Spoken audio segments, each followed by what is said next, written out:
Una sa ating mga balita, muling tiniyak ng Malacanang ang pagpapatupad ng mga hakbangin para tugunan ang pangangailangan ng labor sector. Inihayag ito ng Pangulo kaugnay ng pag-unita ng Labor Day bukas, Mayo 1. Ang buong ulat ihahatid sa atin ng aming kasamang si Rocky Ignacio mula sa Malacanang, live. Hindi Pangulo Aquino na tugunan ang pangangailangan ng labor sector. Ayon kay Presidential Spokesperson Edwin Graciela, kaya target ng gobyerno na matamo ang inclusive growth para maipagkaloob ang pangangailangan ng lahat ng sektor. Patuloy ang pagsisikap ng pamahalaan na pabutihin ang sitwasyon ng manggagawang Pilipino sa bansa. Nauna nang nakipagdialogo si Pangulo Aquino sa labor leaders para ilatag ang iba pang hakbang para tulungan ang sektor ng paggawa. Sa harap na rin ito ng kawalan ng pamahalaan ng pagkukunan para sa hiling ng panibagong aumento sa ilalim ng salary standardization. Yung pwede sana nangyari sa mga kababayan natin na hindi nangyari. So yun sana nagpalaki rin ang ekonomiya natin, tataas rin yung revenue pambayad ng sweldo ng government employees.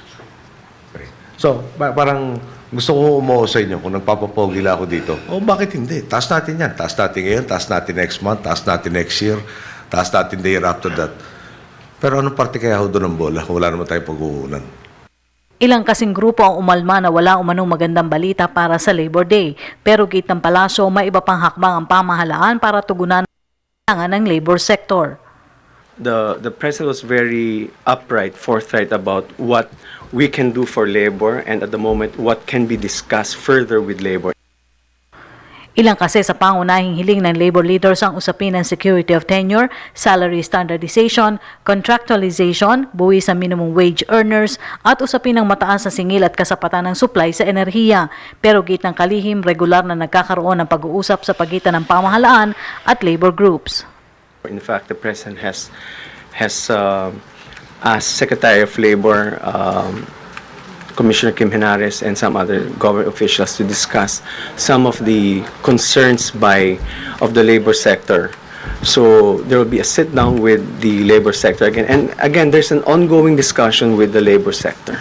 In fact, it was mentioned by the President.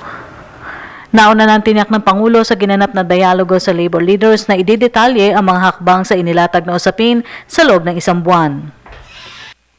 At yan po ang ating pag-uulat mula dito sa Malacanang sa tulong ng RTVM. Ako po si Rocky Ignacio para sa Telebisyon ng Bayan. Maraming salamat kasamang Rocky.